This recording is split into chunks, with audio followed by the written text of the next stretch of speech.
The knock on my door was not polite, it was the kind of pounding that made you imagine the wood splintering under the knuckles. 3 rapid, heavy thuds, followed by the muffled sound of someone trying to sound official through a door they had no right to be at. When I opened it, there she stood, HOA Karen. A wide-brimmed sun hat perched atop her head like a crown of entitlement, lips pursed into the kind of smug smile that only appears when someone believes they've already won. Behind her, a man in a reflective vest held a clipboard, clearly summoned as backup for whatever petty crusade she was on today. "Mr. Harris," she said, her voice dripping with mock concern. "We've had multiple complaints about your porch addition being non-compliant with code. I had to call the county. My stomach didn't sink, it burned. Because I knew for a fact that my porch not only complied with code, I had personally written the damn guidelines. I am the town's senior building inspector, certified in 3 states, and I had stamped my own plans for this addition with the same rigor I'd use for any multimillion-dollar development." "Really?" I said slowly, leaning against the doorframe. "And which section of the municipal code does my porch violate, Karen?" She blinked once, twice, her smugness faltering like a stage actor forgetting their lines. "Oh, well, the railing height looks suspicious. And those steps, someone said they're too steep." The clipboard guy shifted uncomfortably, eyes darting between us. I recognized him, Bill Taylor, Junior Code Enforcement. A good kid, but way out of his depth here. "Bill," I said, "you're here on a call from the HOA." His eyebrows pinched. Yeah, Mrs. Grant called it in. Said it was an urgent safety matter." Karen puffed up like a pufferfish, trying to look authoritative. "We can't have structures that endanger the neighborhood, John." I smiled, not a warm smile, but the kind that says you've just stepped into a trap of your own making. "Funny thing, Karen, I inspected this porch myself last month. Passed with flying colors. All the measurements are on file.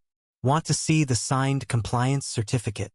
Her face reddened, not from the heat, but from the dawning realization that her play was about to collapse in front of her witness. Bill coughed, shifting awkwardly. "Mrs. Grant, if it's compliant—" "It's not," she snapped, her voice cracking. "You just don't know what you're looking at." That's when I decided I wasn't going to let this slide. Not this time. I invited them both inside, went straight to my office, and pulled out the binder of inspection records. I laid the stamped, signed compliance sheet on the table like it was a royal flush. "This," I said, tapping the page, "is the legal, county-approved documentation for my porch. You're looking at the official seal. Now, Bill, I want you to note in your report that a fraudulent complaint was filed under the guise of safety, with no evidence, by someone with no legal authority." Karen's mouth opened, closed, opened again, but no sound came out. She'd overplayed her hand, and now she was standing in the very home of the man who could cite her for unauthorized code enforcement impersonation, a misdemeanor in our county. Bill's pen scratched the paper. Yes, sir." Karen tried one last desperate angle. "Well, if the porch is fine, what about the shed? I've heard it's—" I raised a hand. "Karen, do you really want me to walk you through every structure on my property? Because if we go there, we're going to have to look at yours, too. And I've noticed that deck of yours doesn't have a guardrail on the east side." She froze, her eyes widening. She knew exactly what that meant, a direct, documented violation that could cost her thousands in fines. For a moment, the room was silent except for the slow, deliberate ticking of the clock. Then she spun on her heel and stormed out, muttering something about misunderstandings. But this wasn't over. Not even close. That night, I drafted a formal report, attaching Bill's notes, the compliance certificate, and a summary of the harassment. I sent it to the county attorney, the sheriff's office, and just for good measure the local paper. I knew Karen would try to spin this as a neighborhood dispute, but I wasn't going to let her shape the narrative. The truth would be public, and the truth was ugly for her. What I didn't expect was the twist that came the next morning, when I found an email from another neighbor, one I barely knew, saying Karen had been filing similar fake complaints for months, targeting anyone who didn't bow to her self-appointed authority. She'd even forced one elderly couple to tear down a wheelchair ramp that had been legally approved. That was the moment my personal irritation turned into full-blown determination. This wasn't just about me anymore. It was about stopping a pattern of abuse before she drove someone out of their own home. And I had just the tools and the authority to make that happen. The next day, I didn't waste a second. I drove straight to town hall, my inspection badge clipped front and center like a shield.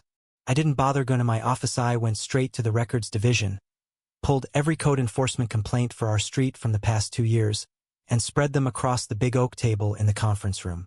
The pattern was glaring. Same handwriting on the forms. Same anonymous phone number that matched the HOA's old landline. Same petty, inflated descriptions: unsafe porch, structural hazard, imminent collapse. And every single one tied back to properties owned by people Karen didn't like. By noon, I had the evidence sorted into a neat, airtight packet. I marched it into the county attorney's office and laid it down with a thud that made the secretary look up from her coffee. "This," I said, "is a deliberate abuse of municipal process. Fraudulent reports, harassment, and one of them forced a disabled veteran to remove a perfectly compliant wheelchair ramp." The county attorney, a sharp man named Delgado, leafed through the packet with growing interest. "You're telling me," he said, "the president of this HOA has been impersonating code enforcement and filing false complaints, and she came after you? The actual building inspector." "That's exactly what I'm telling you," I replied. His lips curled into the faintest smile. "We'll need sworn statements, and I think Bill can back you up. This is criminal, John. She's going to regret picking this fight." That evening, I made a few calls, not just to Bill, but to the neighbors who'd emailed me. Word spread faster than wildfire in a dry season. By the next morning, 6 people were willing to sign affidavits detailing her harassment. One man even had a security camera recording of her pacing around his property with a tape measure, scribbling notes before filing her bogus report. Karen must have felt the walls closing in because she made her move. She showed up at my property again, but this time she didn't come alone. 2 other HOA board members trailed behind her, arms folded like they were walking into a showdown. "You've been slandering me," she started, her voice loud enough to draw the attention of the retirees sitting on porches nearby. "Telling people I abuse my position, that I'm breaking the law." "Not telling." I cut in. "Proving." I stepped forward, holding up my phone where the camera was already recording. "Karen, you have the right to remain silent. You're standing here on my property, after being told not to return, in the middle of an active investigation. You keep talking, you're just making Delgado's job easier."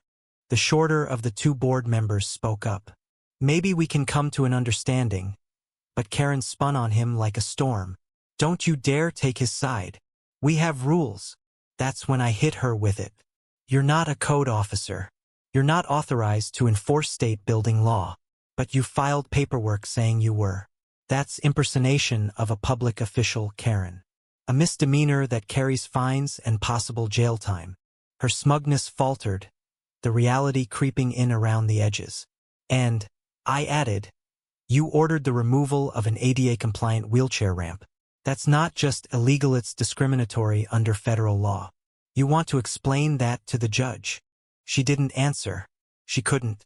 The neighbors had started gathering, murmuring to one another. Phones held up to record every word. Karen's little empire was crumbling in real time. The board members flanking her were slowly backing away, like they knew the ship was sinking and didn't want to go down with it. 2 weeks later, the county sheriff knocked on her door. She was served with a cease and desist order, a summons for the impersonation charge, and a civil suit from 3 neighbors she'd targeted. The HOA board voted her out in an emergency session, and her so-called allies scattered the moment the lawsuits started flying. As for me, I didn't gloat. Not publicly, anyway. I let the facts speak for themselves. The local paper ran a front-page story. "HOA president charged with fraudulent code complaints, victims speak out." They quoted me once, short and simple. "If you enforce the law, you'd better follow it yourself." Karen tried to spin it, of course claimed she was misunderstood, that she was just looking out for safety.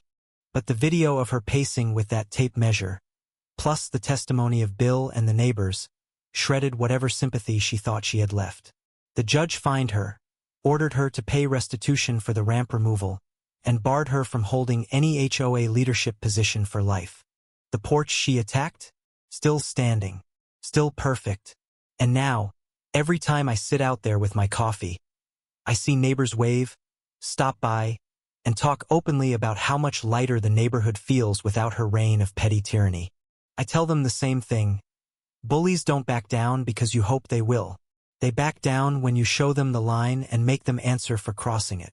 So here's my question for you: when someone like Karen tries to twist authority into a weapon, do you think it's better to quietly avoid trouble or to fight back and make an example?